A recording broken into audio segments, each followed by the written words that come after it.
Hare Krishna. Subscribe to our channel and press the bell icon to never miss any updates. संप्लवः सर्वभूतानां विक्रमः प्रतिसंग्रमः इष्टापूर्तस्य काम्यानां त्रिवर्गस्य च यो विधिः.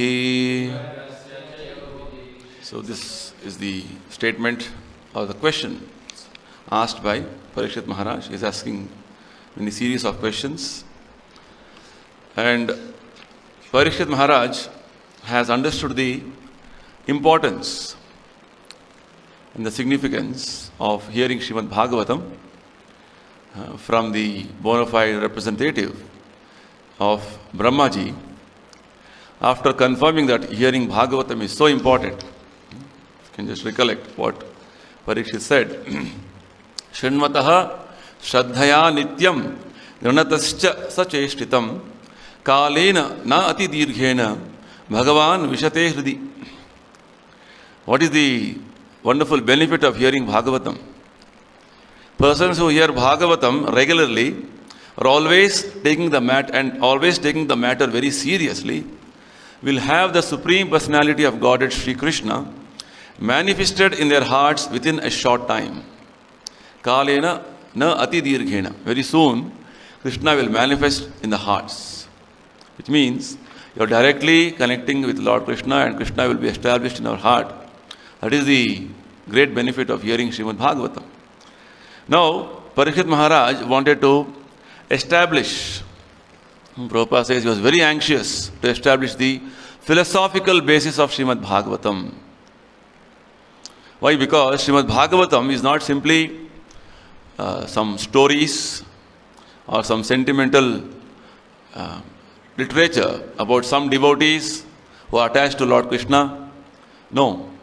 Prabhupada says Srimad Bhagavatam is a science of the Supreme Personality of Godhead. It's a very important way Srila Prabhupada presents Bhagavad Gita and Bhagavatam, that they are not simply some books of devotion, sentiment, or some sort of say people think it is just for the sake of some people having the devotional attraction to Lord Krishna. No, it's a science. Right? So this very science was given by Lord Krishna to Vivaswan. Imam Vivasvate Yogam Proktavanaham Avyayam. So Srila Prabhupada always presented Srimad Bhagavatam as a science, which is universally applicable to everybody. That's the reason Srila Prabhupada first translated Bhagavatam, first canto, personally edited, printed, and carried with him. He was ready for preaching. He went out to the Western countries on the order of his spiritual master. So Bhagavatam is a science of Supreme Personality of Godhead, and any serious student in whose mind there will be many philosophical questions, all these questions are answered very perfectly in the Srimad Bhagavatam. So these questions which are asked by Parikshit Maharaj to Shukadeva Goswami are an indication of how a serious student in the pursuit of understanding the science of Supreme Lord called Srimad Bhagavatam, what all questions he may have. Right? So this is the wonderful way Bhagavatam is explaining us, and here we have a perfect student, Parikshit Maharaj, and a perfect master, spiritual master, Shukadeva Goswami. In fact, if you carefully go to the purport, Prabhupada is repeatedly telling about how Parikshit Maharaj is a very good student and Shukadeva Goswami is the expert spiritual master. And the way Parikshit Maharaj has approached the expert spiritual master, we should also take this as an example, or we should follow this example. Prabhupada makes this point repeatedly, 3-4 times in the purport. Right? The Parikshit's way of approaching an expert spiritual master should be imbibed in our spiritual practice or in our understanding of the science of Bhagavatam. Because Bhagavatam or any Vedic literatures cannot be understood on our own. Not possible.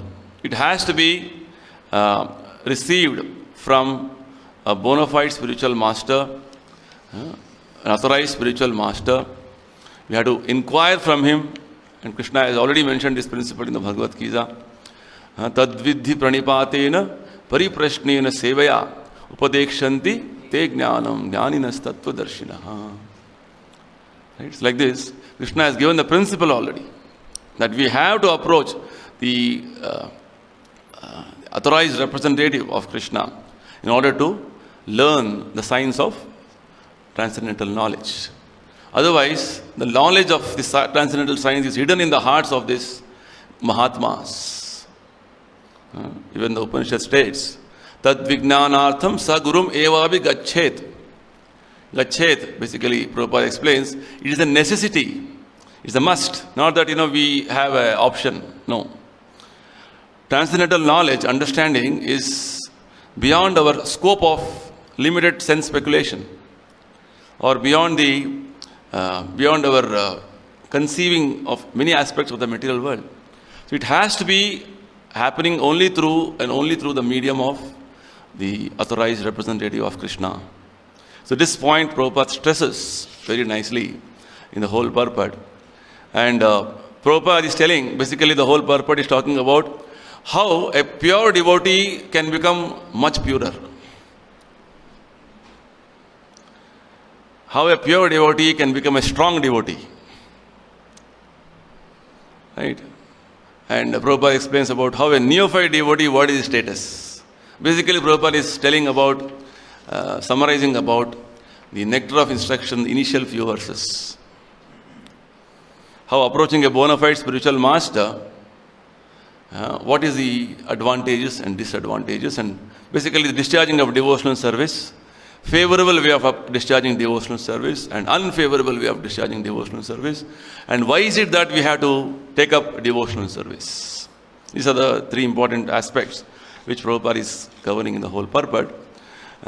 So initially, in the first aspect of the purport, this verse is talking about, the verse is telling about the question of Parikshit Maharaj asking about advantages and disadvantages of discharging devotional service. Samplavaha sarva bhutanam vikramaha prati sankramaha. Right? So basically, if the living entity is not discharging devotional service, he will be in the clutches of Maya. He will be tossed by the waves of Maya, up and down, and he will be going through the transmigration of life again and again. Right? So, Samplavaha, basically, Prabhupada explains, there are two meanings. One meaning Prabhupada is taking and explaining. The perfect means to deliver ourselves is to engage ourselves in discharging devotional service, and that too under the guidance of a spiritual master. So devotional service should be always guided. It is never done whimsically or never done on our own. Every aspect of our devotional practice is guided. It's a very important principle which Prabhupada is again and again stressing here. So Prabhupada is comparing this whole material world to the ocean, Bhavasagara. How everybody of us are at the complete mercy of the of this ocean. Right? There's every chance of being drowned with a little agitation, because when happens in the ocean, nobody can predict. It's very, very unpredictable situation. There will be suddenly there will be some fog or a storm or a wind, or suddenly there is huge rain for days together. Prabhupada explains this in this Jaladutta Dairy in detail, how suddenly there was, weather was good and suddenly there was storm. And how the whole, the ship was under great trouble. And at one point of time, crossing the Atlantic Ocean, Prabhupada recollects how the flying was so smooth. The captain and all the crew members came to Prabhupada and said, actually we have never experienced such a smooth flying of the ship, because always Atlantic has been very, very rough for us. Prabhupada says, all mercy of Krishna. So we are, flying on the ocean means we are completely at the mercy of ocean. No one can control the whims of the ocean. However, one may be materially well equipped. Right? You may have well planned ship with all the various safety measures, but all of them can never guarantee you that it can safely take you to your destination. This is what Prahlad Maharaj says. Nartasya chagadam majjato nau balasya. That verse. First statement is that no parent can save you from your the child from any misery, and no expert arrangement can help us to save ourselves flying smoothly in the ocean, and no expert medicine can save a person from death. So this is the situation. We have to understand the vulnerability of the material world. That's what Prabhupada is trying to explain here, right? And if Lord wills, if Lord has mercy on that person, either that person can easily cross, or this Lord wills, no, he has to drown, it will drown.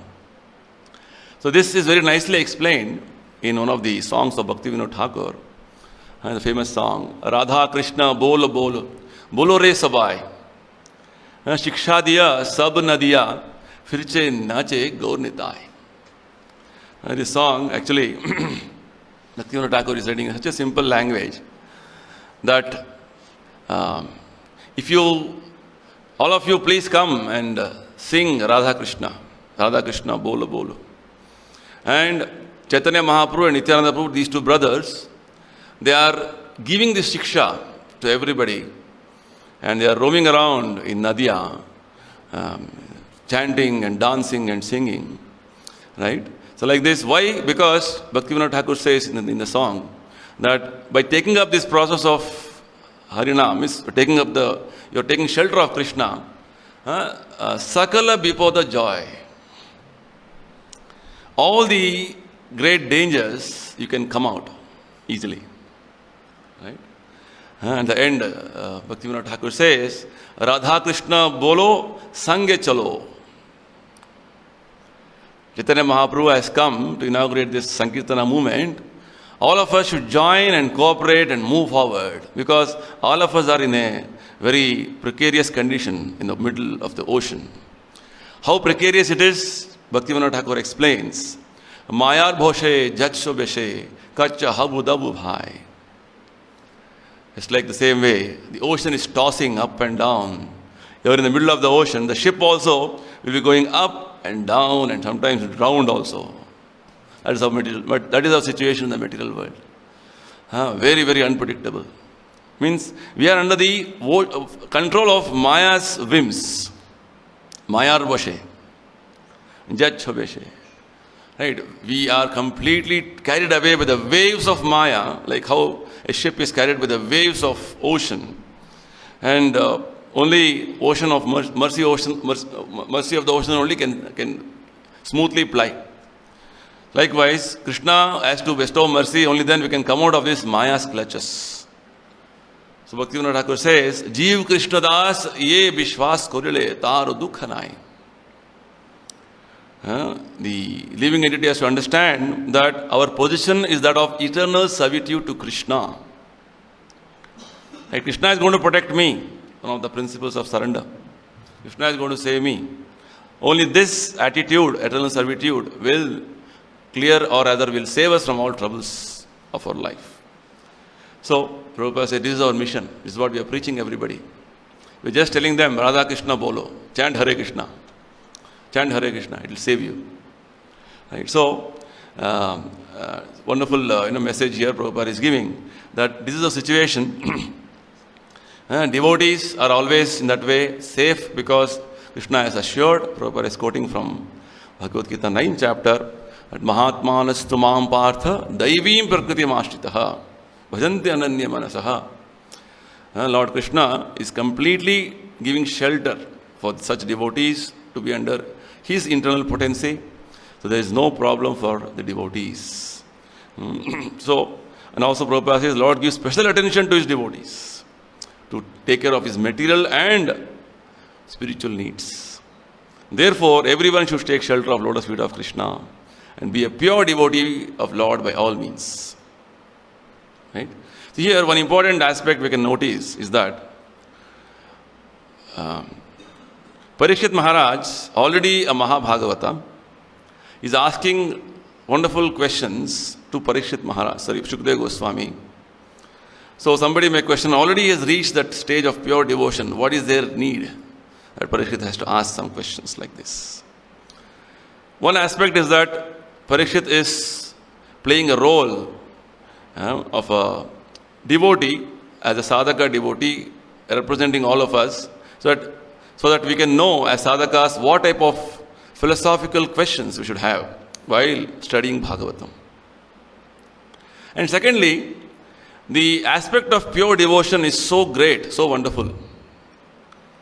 Anandambudhi Vardhanam.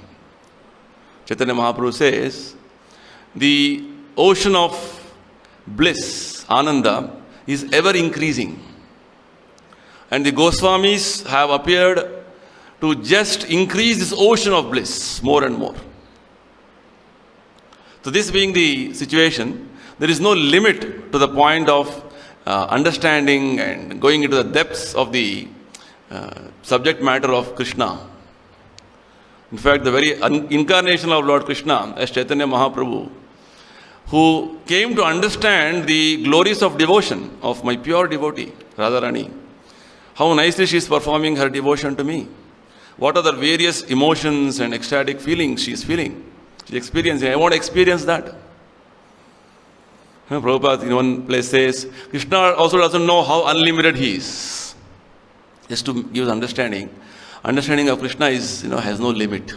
We should not be feeling the sense of satiation or satisfaction. Oh, now I know. Nothing more to be known. No. There is no limit to, to the depth of the understanding of Krishna's glories. Because Krishna is unlimited, everything about him is unlimited. His glories, his qualities, his pastimes, various aspects. In one place in Chaitanya Bhagavata it is mentioned, even half an hour performance of pastime of Chaitanya Mahaprabhu, and is Vrindavan Das Thakur writing, it will take 100 years for us to analyze the different facets of this pastime, to get in the depths of what all Chaitanya Mahaprabhu wanted to give out, experience, and how different devotees see from different points of view, and various devotional sentiments Chaitanya Mahaprabhu is experiencing. Just half an hour is not enough. That's why we can see in Chaitanya Charitamrita repeatedly Krishnadas Kaviraj Goswami says, I am only explaining it's like a tip of an iceberg, a small glimpse I am giving you, because Chaitanya Mahaprabhu's pastimes are unlimited. Even Lord Ananta cannot describe his unlimited pastimes. That is Chaitanya Mahaprabhu's pastime. Not only Chaitanya Mahaprabhu, Lord Krishna's pastimes. And it is not possible to comprehend those pastimes with a limited understanding. And for devotees, any aspect of devotional, glories of Krishna is always relishable. As Arjuna also says in Bhagavad Gita, in 10th chapter, Svado, I'm experiencing so much of nectar, Krishna, please continue describing your glories. Already he has heard chapter 7, 8, 9, but again he wants to listen more. Tell me about your glories, how you are manifested in every aspect of this material world. The sages at Naimisharanya are so anxious.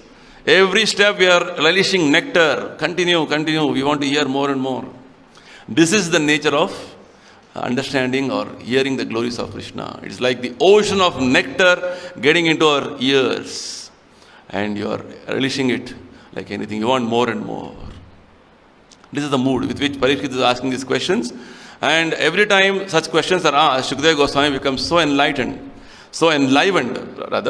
that he wants to very eagerly answer those wonderful inquiries of Parikshit Maharaj. So this is the background with which Parikshit is asking questions, and specifically Srila Prabhupada is telling us the two verses of Nectar of Instruction.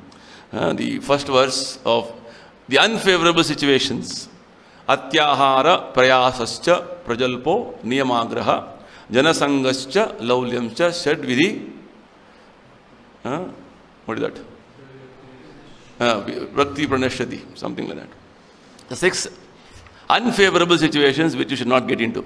Prabhupada explains.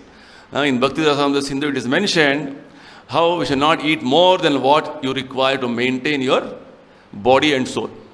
Krishna also, towards the end of the Bhagavad Gita, he gives a list of directions how we should be, how we can become Brahma Bhuta.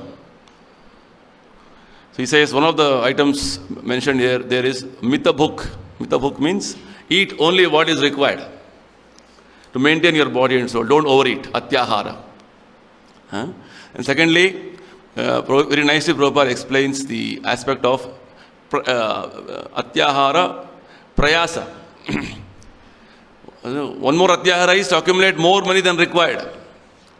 And accumulate more than required by hook and crook. That is again not good for devotion, Prabhupada says. Right? Prayasa, and working hard to earn money. And thirdly, should not talk nonsense. Pajalpa. A devotee's business is to earn the favor of the Lord.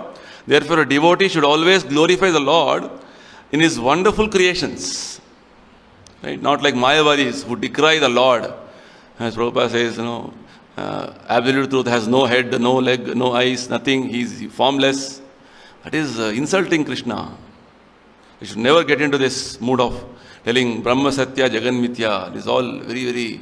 So Chaitanya Mahaprabhu warns us, never hear such statements of these Mayavadis. Mayavada, Krishna Aparadhi.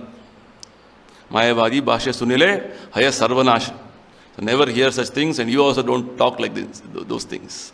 Right? So like this, Prabhupada goes on to explain very nicely how talking only about Krishna in a way descriptions are given in the scriptures is very important for advancement in devotional service. Talking nonsense will not serve the purpose. And again, Prabhupada concludes that paragraph by telling many things a pure devotee has to learn. See, Prabhupada uses specifically the word pure devotee. A pure devotee has to learn many things. I think recently there was a quote circulated. Prabhupada says, even I read my books every day. You know why? Because I learn something whenever I read those books. And Prabhupada says, these books are not written by me. When I sit in the midnight, Lord Krishna personally comes and dictates to me what to write. So it's not my books. They're all transcendental literatures. So you see, every composition of Prabhupada, everything what is available for us, so much rich with spiritual understanding, spiritual realizations. Right? Again and again you read, you will get newer and newer realizations. In one of the places in Bhagavatam, Prabhupada mentions, even if you read Bhagavad Gita, Bhagavatam 1,000 times, you will see newer and newer light, newer and newer realizations. That is what Bhagavatam, Bhagavad Gita is. Oh, I have read 2 times, I have read 5 times. Not enough. To go on reading throughout your life. Relish the... So how Chaitanya Mahaprabhu used to get into the mood of Radharani, and his close associates, Swarup Damodar and Ramanandara, used to quote verses from Bhagavatam, verse after verse, verse after verse. Chaitanya Mahaprabhu used to get immersed in the ecstasy of that wonderful meaning of that Bhagavatam verses. What Radharani is feeling, what the gopis are feeling, what the Brajavasis are feeling, that mood Chaitanya Mahaprabhu used to get into, because Bhagavatam is full of such wonderful descriptions of the different rasas exchange between Krishna and his devotees. The same Bhagavatam, how the different exchange of rasas have happened so wonderfully, that is what is analyzed carefully in Bhakti Rasamrita Sindhu. Rupa Goswami took 12 years to write Bhakti Rasamrita Sindhu after careful analysis, research. So we can see how Bhagavatam is filled with such analytical, very, very nice, wonderful various aspects of absolute truth and the pure soul exchange, rasas. And Chaitanya Charitamrita is the practical demonstration of Bhagavata. Chaitanya Mahaprabhu and all his associates, who all were part of Krishna Leela. So like that we can see, just reading Bhagavatam, why it is said, Krishna will manifest in your heart directly, because it is about Krishna and the pure living entity's exchange of that transcendental situation. It will immediately transport you to the domain of transcendence. Otherwise, mundane literature will only take you to mundane literature or mundane movies or whatever it is. It will only transport you to that mundane field, different understanding. Bhagavatam is only about transcendental exchange of Krishna and his devotees. How devotees are experiencing, what they are experiencing without Krishna, how they are eager to know about Krishna, how they want to know more and more about Krishna. You can see here how Parikshit is so eager. I want to know more and more and more and more. This should be the mood, attitude of a sadhaka. So here, very nicely on point, Prabhupada is telling about the favorable aspect of discharging devotional service. The first aspect is Ussaha. We should be very enthusiastic in serving the Lord. One important point Prabhupada is telling, Chaitanya Mahaprabhu wanted Prithivite yata acha nagaradi grama sarvatra prachara hoive moranama. Nook and corner, every nook and corner all over the world, Chaitanya Mahaprabhu wanted that his name should be spread. So, therefore, a pure devotee's duty is to discharge this order as far as possible. That's what Prabhupada did. Every nook and corner. Why somebody says, why Prabhupada went to America? No, Prabhupada wanted to go to Japan first. But government didn't allow him to go. Prabhupada was thinking where to go. He wanted to go to London, but he got a free ticket to America. Prabhupada says this in a conversation. I had to come to London very well. But I got a free ticket to America, so I went to America. And from America, Prabhupada is planning how to go to every part of the world. As early as 1967-68, devotees recall, Prabhupada wanted to go to Russia so much. 1967 only he wanted to go, as soon as movement is established. And one devotee remembers, Prabhupada used to have a globe on his table. He used to rotate the globe and tell, only hardly 15 devotees were there, just young, all 18, 20 years. One devotee recalls, we didn't even know how to brush our teeth and how to, do some minimum things. And Prabhupada is planning big things. He was telling Brahmananda, you go to China, and Gargamuni, you go to Russia, you go to South America, like as though go and conquer all those places. So this is the pure devotee's way of seeing things. Every nook and corner as early as possible. Reach out. And Prabhupada used to be very ecstatic when a new place, new center is opened. It's like I have one empire, Prabhupada used to say. A big kingdom I have won. When his books used to be distributed nook and corner, Prabhupada used to be very ecstatic because that is the real preaching. The message of Chaitanya Mahaprabhu has reached there. Right? Like this. Therefore, it's a pure devotee's duty to discharge this order as far as possible. Prabhupada demonstrated it to us, all of us. How, even at that age, when people all are mostly retired and they are inactive, they think, oh, I have done enough in my life, what I should do more? That is the time Prabhupada was so active. In one conversation, one devotee asks, Prabhupada, you are so active, preaching so wonderfully. So Prabhupada explains how my Guru Maharaj did preaching in India, but he wanted one of his disciples to go out and preach.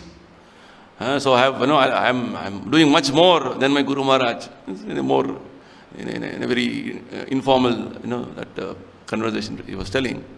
And Prabhupada says, all of you should preach 10 times than me.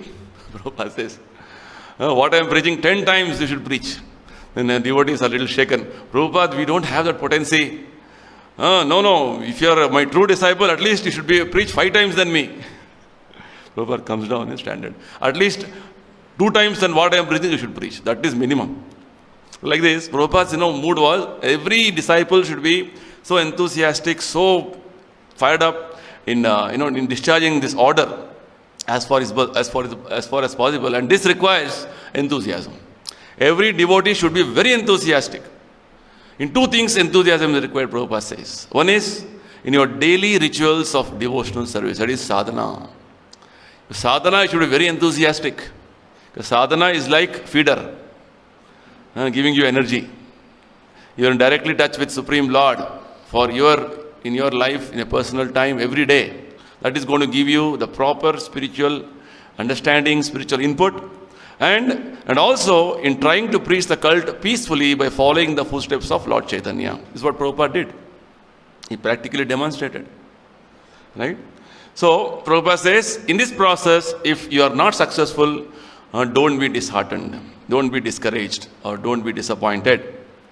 Because success or failure has no meaning for a pure devotee.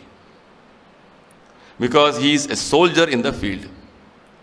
Success or failure affects we who are in the process, we are in the modes.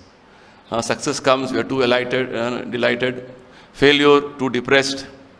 For a devotee, is just going on in the discharge of his duties. Success or failure, Krishna's will. What happens, Krishna will decide. That is the mood with which you have to go on with our services.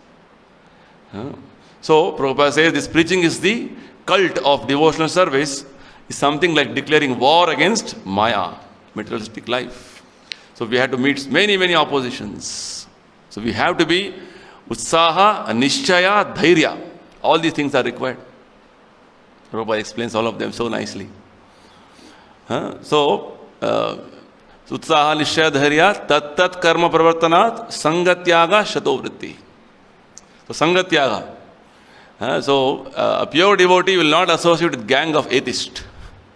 Nice words Prabhupada uses.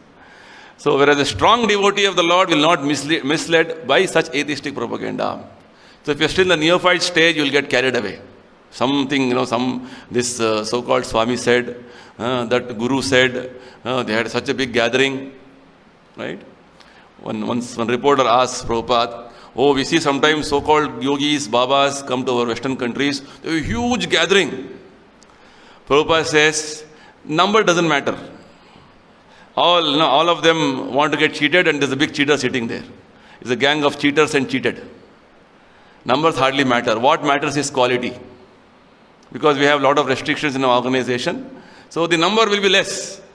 But those who are sincere will come and accept our principles. Because generally people judge a movement or organization with the number of followers. Oh, he has so many. That Babaji is having so many followers. No, that is not the criteria, Prabhupada says. So, a devotee actually should see that he is rightly discharging the principles of devotion, that is Shatovritti, under the guidance of a bona fide spiritual master. And not simply stick to formalities. It is very important. This is basically Niyamagraha Prabhupada is explaining, that we need to see that how much service has happened. Sometimes the situations demand that the rules, regulations have to be altered, keeping the spirit of devotion. Right? We should not be always very rigid with regard, this has to happen this way only. Otherwise it will not happen. There is one pastime of Prabhupada, wherein Prabhupada, it is 1969 or 70, I think, in US, America, Ohio state. There was a university program. So devotees had organized a very nice big stage and a lot of students were there. And then Allen Ginsberg was there. Allen Ginsberg was leader of hippies in one sense. He used to, his talks and his directions were all very much appreciated by the hippies, and he used to write poems and all these things. So Allen Ginsberg also was there on the stage. So Prabhupada entered the place, and on the stage, Kirtan was supposed to begin. Somehow the devotees had forgotten to keep the stand, mic stand. So, so Allen Ginsberg, he started offering, Prabhupada, can I give my shoelace? So, you can hang it here, and mic can be here. Prabhupada didn't answer anything, just, what is this shoelace? Then he told one more devotee standing, give me your Brahmin thread. Prabhupada had instructed devotees, Brahmin thread should never be taken. But Prabhupada is instructing here directly, give me your Brahmin thread. The devotee just followed Prabhupada's order. Prabhupada took that, he hung the mic, and program continued. So if you had followed formality, Prabhupada had followed formality, then program would have never happened. And Prabhupada would not accept a shoelace from a karmi's shoes and put on his body. See the examples, what Prabhupada says. The small things which devotees recall with Prabhupada's Leela. How Prabhupada was so practical, so wonderful in every situation. Right? So like this, we should see the outcome, result, not the stick to the formalities. Right? That's what Prabhupada is telling. A devotee should see to the right discharge of devotional service under the guidance of a spiritual master and should not stick only to formalities. And under the direction of bona fide spiritual master, one should see how much service is being executed. And not simply in the matter of rituals. Again, Prabhupada is repeating. Simply rituals. Oh, I cannot do this, I cannot do that. There are instances where Prabhupada was, like getting late. And he has to do Gayatri. Prabhupada is moving and, walking and doing Gayatri. Devotees recall. There are all exceptions we cannot imitate. But I'm telling you the spirit with which Prabhupada used to function. So like this, we have to understand the, intention of the spiritual master, what he wants us to do.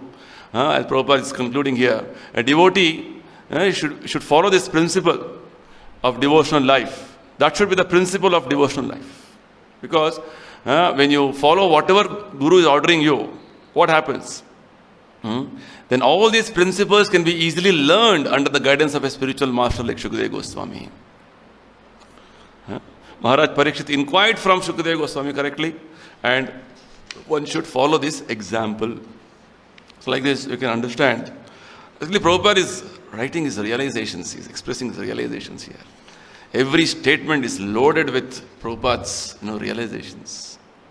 You have to get into the mood of Prabhupada to understand this purpose. Then you will relish them like anything. Because practically Prabhupada did this. Prabhupada is not simply writing theory. Oh, devotees should preach all over the world, Chaitanya Mahaprabhu's order. No, Prabhupada did this practically. And Prabhupada expects all his disciples to do this. Every nook and corner, go and preach.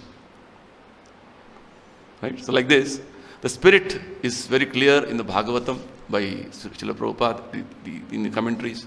Just get into the mood by taking the instructions of Prabhupada in the purports, and our life will be sublime. I'll stop here. Grantaraj Srimad Bhagavatam ki jai. Srila Prabhupada ki jai.